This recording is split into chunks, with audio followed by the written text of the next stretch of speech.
I know that's hard, but that's real, and that's what we want. What we'd like to have here at Saturday Night Live is we want to be real. We want to address real life, and you did good. And I'd kind of like to talk about that just a little bit, if that'd be all right.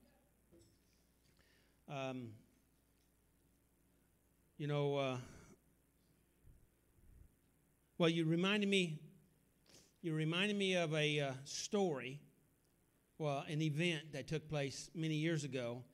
A family in the church, their daughter had gotten abused by a family member, and the mother and the girl was a preteen, and she was extremely troubled, which you would be, right? And of course, I don't know how I knew what I knew and what I was able to tell her, but I think it was correct, because this was like 30 plus years ago, probably, and it's actually some things that I had studied, and this is talking about becoming aware and accepting reality the way that it is, like Zach was talking about. And because we know if we're willing to process, it's better to deal with reality. It's healthier to deal with reality than it is to stay in fantasy or in denial. Right? Now, it's harder. It feels harder. Okay? It feels worse, but actually it is actually better, healthier. Do you agree with me? You get that? Okay? Now, that's hard. Now, to speak to the point that that you were talking about so many. I've been involved in this for so long, and I thought I was being sincere then, but I didn't have a clue. I seem to be really aware now, 5, 6, 7 years later, much more aware than I was then. Which if you wouldn't have been as aware or willing, earlier, the second year, third year, things wouldn't have cleared to enough to the place where you could be what you are today. That's this point here. And speaking to this mother that had the daughter that was abused, I told her, I said, I want you to understand that now this may sound rough, but the event that has taken place doesn't determine the outcome for your daughter. Okay? All right? I'm going to say that again. The event that has taken place does not determine the outcome for your daughter. It's how you respond to the event that took place. If you suppress it, repress it, deny it, pretend it didn't happen, keyword, pretend that it didn't happen, that it was not real, don't talk about it, don't express your stuff, be quiet, then that's going to cause an outcome, right? That's going to cause an outcome. We have a pretty good idea some of the outcomes that would happen from that. Would you agree with that? But if you're open, not that you press, not that you demand, not that you require, but that you are open and that you allow them to talk about it and you address it, you don't hide it, you don't avoid it, that you go ahead and process with your daughter as she's ready to process. And I said this to her, I know it's hard to believe, but even this event, as bad as it is, could really be a place that she can learn and grow and have strength from it. And she, of course, at that moment, she had never even thought in this area of things, okay? Because in her perspective of life, that wasn't even something that she had considered. You follow me? From how she was raised, what happened to her, and one of her biggest concerns was what happened to her, the mother, is the same thing is going to happen to the daughter, type of thing. Does that make sense? And so now, 25, 30 years later, how did that work out? Well, the girl has a family. She has 2 great kids. One's finished college, got a good husband. They've good kids, good marriage. She's got the daughter herself went through college, got a career. She's has some big responsibilities. Works with kids that need help, and I think a lot of it had to do with how we processed some of those events in her life. Does that make sense? Doesn't take away the hard stuff, all right? When we're here in step 1, when we admit that we're powerless, okay? I've had people say, "Well, I can't admit that I'm not able to do this because I've been trained. I have mental rules that say I gotta fight this. I can't admit that I'm powerless. I've got to do that. This rule that we've all been given, right? You know the rule, right? It's not written down, but we all got it. Hello? That I can't give in to this because I think that that's giving in, recognizing that this thing's got a hold of me. And so I'm going to pretend that it doesn't have a hold of me, and I'm going to pretend I can handle this, and I can do this. I can whip this, okay, by myself. And even if I need some help, it'll be just me and Jesus, right? How many have ever heard that one? Just me and Jesus, and that's one notch better, but it's not enough, okay? And so when we recognize that this thing, it's found its way, it's wormed its way into my life, and it has taken control of me in ways that I don't see. That goes back to the comment with you earlier, that in your earlier years, you didn't see all the tentacles of stuff that has stretched out in your life and in our life. Do you know what I'm talking about? And what we have to do is we have to work on what we see. We can't deal with what we don't see. Right? Have you ever walked out and got in your car at night and turned on the headlights, and your house is 10 miles away? You turn on your headlights and you can't see your house from there with your headlights, right? Who can see their house from 10 miles away, right? Even in the daylight. But sometimes we think we should be able to see everything, but the fact of it is our headlights only go out so far. But if we stay put right where we're at, and if we don't move as far as we can move, key point, if we don't move as far as we can move, in other words, what headlights go out about 300 feet or so, 500. If we don't start moving in the direction that we can see, then we're not going to be able to see what's on down further. Does that make sense? Do what? Incremental, piece by piece.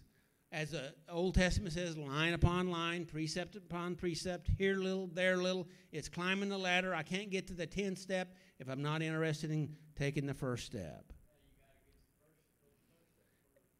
and we can either talk out about the steps, or like steps on a ladder, or stair steps. And so we can't know what's around the corner until we turn the corner, and we have to be willing to turn the corner. Okay, and if we're in a rough place, we may need to have somebody with us when we turn that corner. Does that make sense? Support. Help. Yes, sir.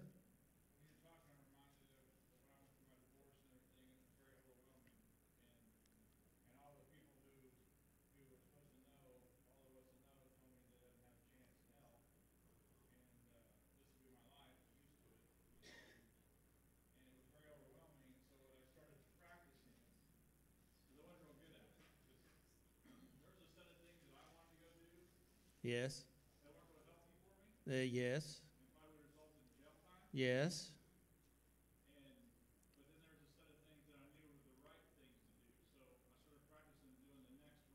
Next right thing.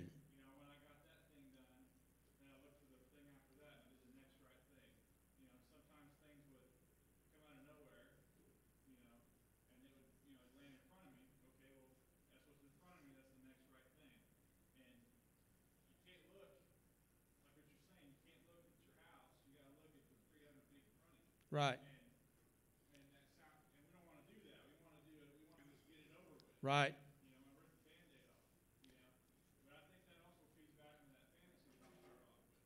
Yes.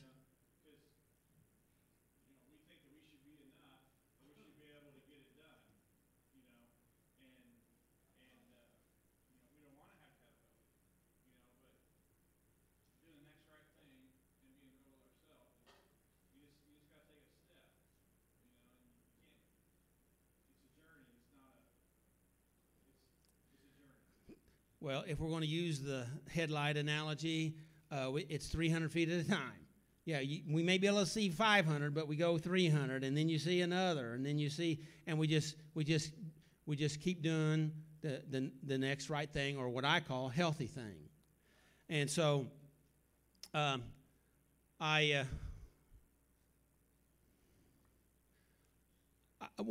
I wanted to share tonight, which wasn't, hopefully that was okay and was appropriate. But what one of the things I wanted to touch on in this time frame here is I wanted to share what my personal goal for Saturday Night Live is. Okay, are you interested in that? My personal goal for Saturday Night Live is I want to add value to you, to people. I want to add value to you. I want to help you in your life. I want to help you to be a better person. Okay, good. Thank you. Appreciate that. Well, appreciate that. And see, and I want to make you a better person, not just for me, but for you. But when you're better, that helps everybody. Does that make sense? And so, and it's not just for you to perform right. Man, I was thinking about Kyle today.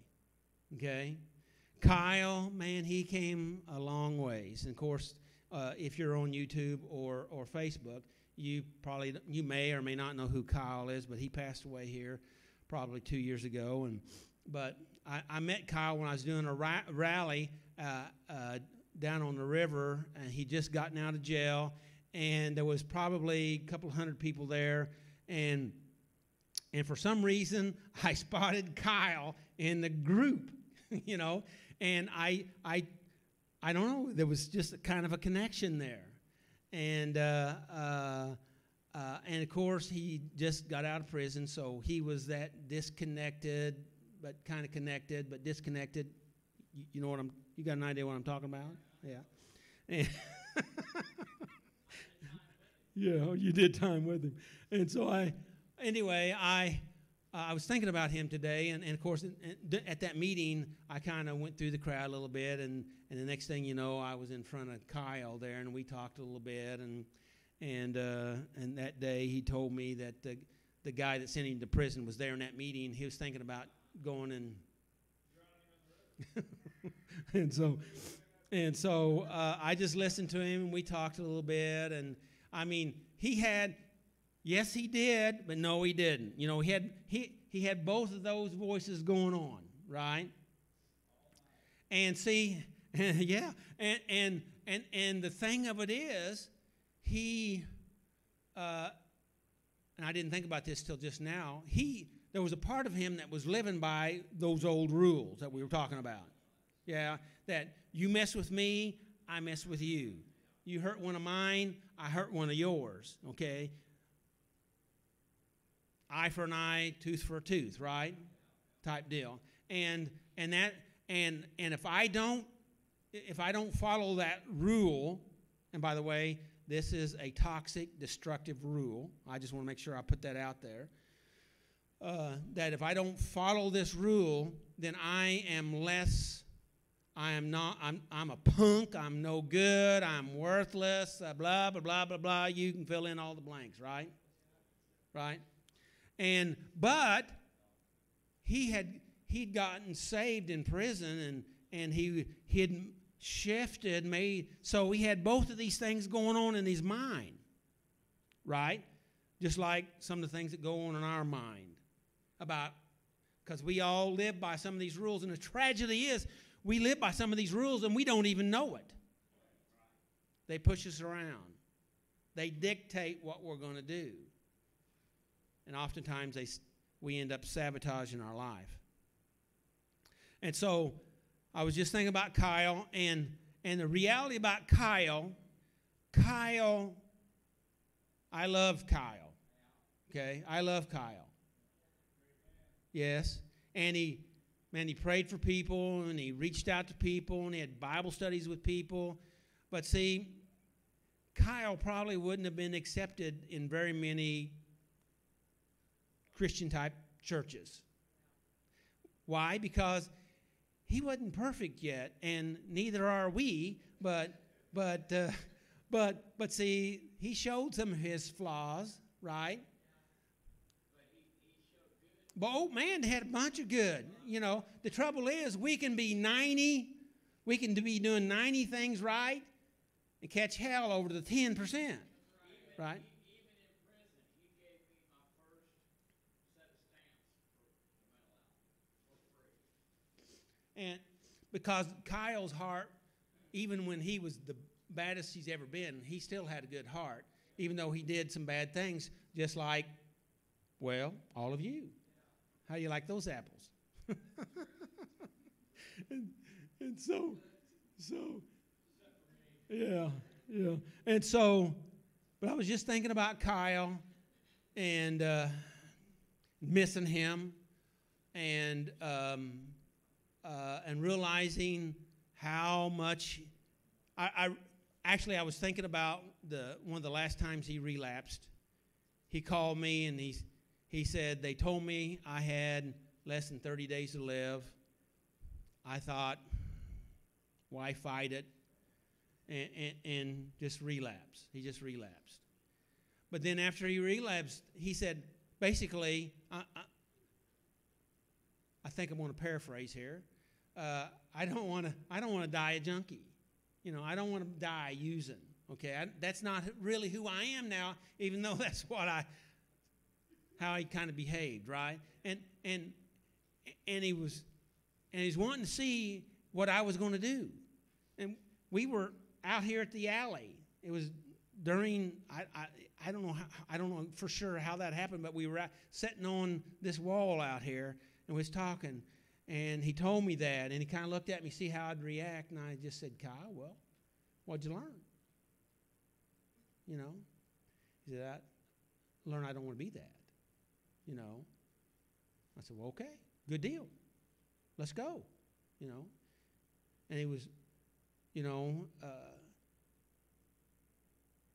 that was strange for him because I didn't reject him.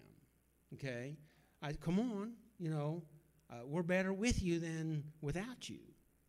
And so, anyway, I just was thinking about Kyle, missing Kyle today, and I was thinking about this and how Kyle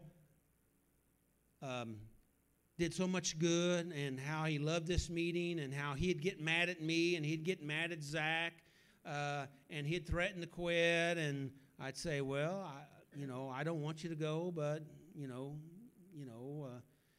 you're always welcome back, and then he'd just change his mind and didn't go,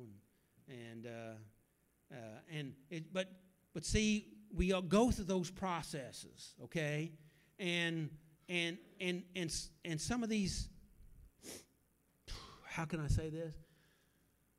I wish everybody was happy, but it's not my job to make you happy. Sounds terrible, doesn't it? But it's not my job to make you happy. I'm trying to make you healthy, okay? All right, or healthier. Does that make sense?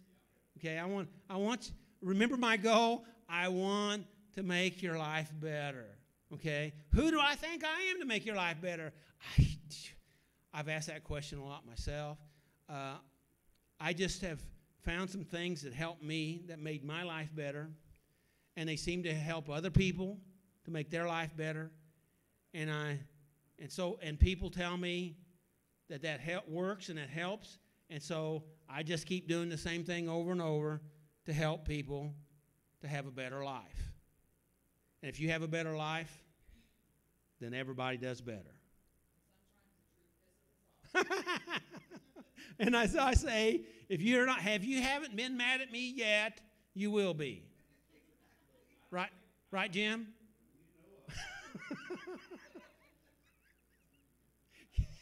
Yeah, more than once. But nobody loves me any more than you. What? I don't think that we can get better without getting pissed off. Yeah, Zach, one time I told him, I said, Zach, you're going to get mad at me sometime. He said, I'll never get mad at you. And it wasn't a week.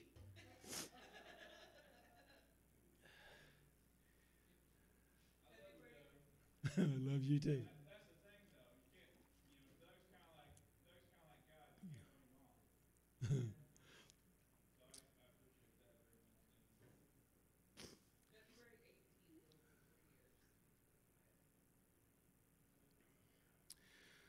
Well, it's really hard for me because I would really prefer to make people happy. But sometimes I'm not.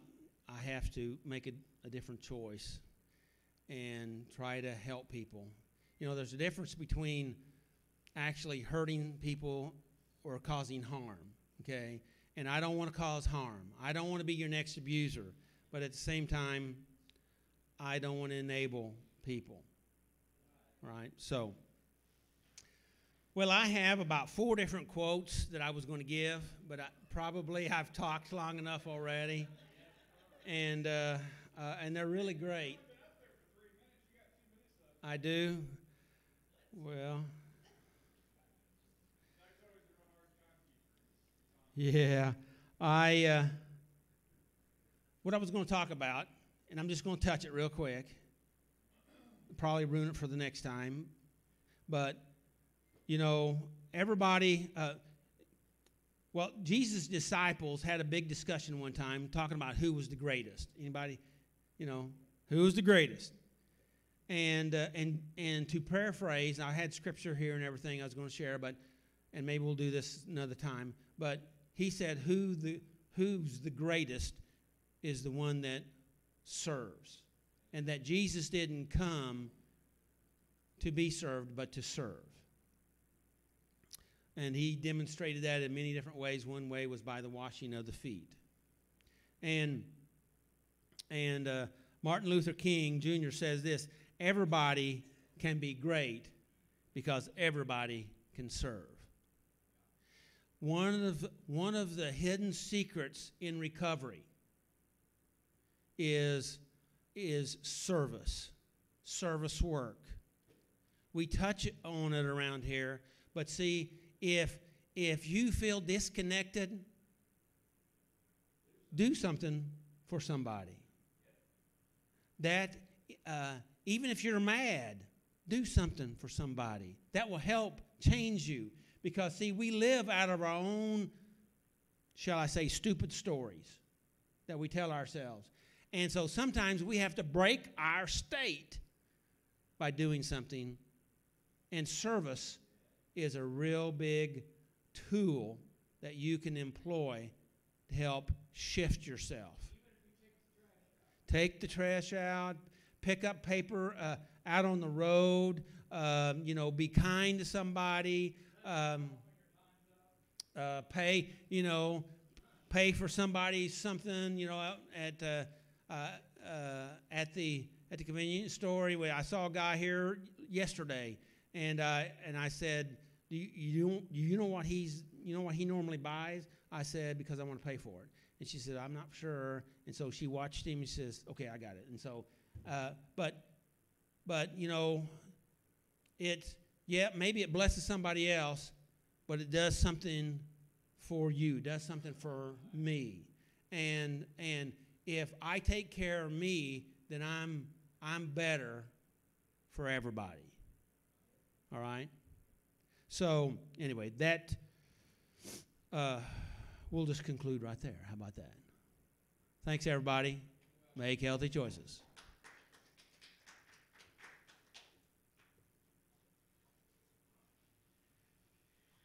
All right, let's give Doug another hand. That was good. I always wonder how I got to this point. That's my biggest struggle right there. Then you can't ever figure anything out. Now we are ready for clean time.